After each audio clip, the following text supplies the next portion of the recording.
Baada ya Fred Matiang'i kufanya mkutano wa kisiasa katika eneo la Texas, Marekani, mkutano ambao uliwatishia maisha wana Kenya Kwanza wakiongozwa na William Ruto na naibu wake Kithure Kindiki, sasa wamepanga mkutano wa faragha katika kaunti ya Nyamira tena, ambao utakuwa wiki chache tu baada ya kukutana tena katika eneo la West Mugirango kwa ajili ya kubadilisha mkondo wa watu anaompigia upato Fred Matiang'i.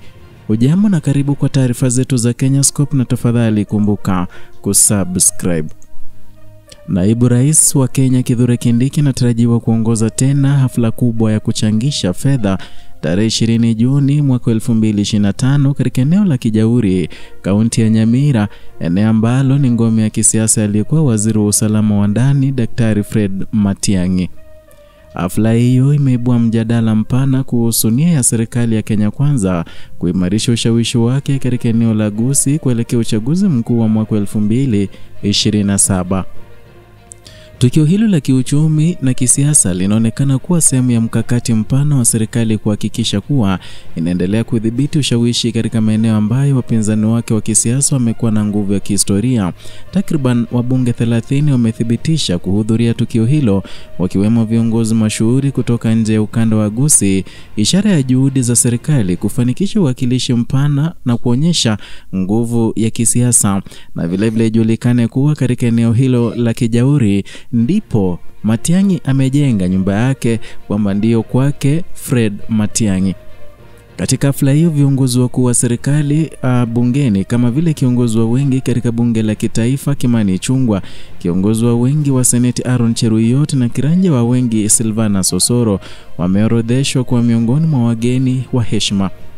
Waziri wa elimu Julius Migosi na mshauri wa kisiasa Faruk Kibet pia wanatarajiwa kuhudhuria, pamoja na mwakilishi wa wanawake wa Nyamira kupitia chama cha Jubilee Jerusha Momanyi.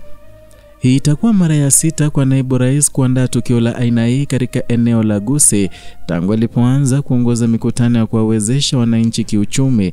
Hali imewafanya wachambuzi wa kisiasa kuamini kuwa serikali inalenga kwa makusudi kuimarisha mizizi yake kisiasa katika eneo ambalo limekuwa likionyesha dalili za kumpendelea Daktari Fred Matiang'i, ambaye anatarajiwa kurejea nchini muda si mrefu na kuendeleza azma yake ya kuwania urais mwaka 2027.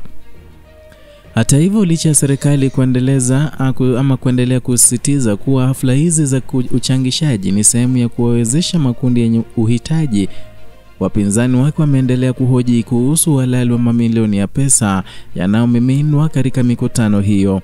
Wanasiasa wa upinzani pamoja na wadau wa kiraia wameeleza wasiwasi kuwa hafla hizi ni mikutano ya kampeni iliyopangwa kwa hila, ila kuficha ajenda ya kisiasa ya serikali ambayo wanadai inakosa mwelekeo wa kweli kwa wananchi.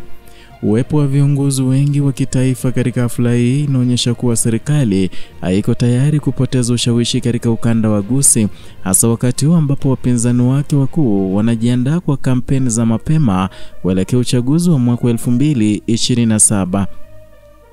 Hatua hii pia inachukuliwa kama njia ya kuzuia kurejea kwa ushawishi wa Matiang'i, ambaye bado anaungwa mkono na baadhi ya viongozi wa eneo hilo pamoja na wananchi wa kawaida. Kwa mujibu wa wachambuzi wa siasa, matukio kama haya yanatoa taswira ya kuanza kwa mashindano makali ya kisiasa, ambapo kila upande unajipanga kuhakikisha kuwa unapata uungwaji mkono wa kutosha kutoka kwa wananchi. Serikali kupitia hafla hizi inaonekana kuwa na dhamira ya kuonyesha uwezo wake wa kuwafikia wananchi moja kwa moja kwa njia za kiuchumi, huku ikijenga mtandao wa uaminifu kisiasa kuelekea mwaka 2027.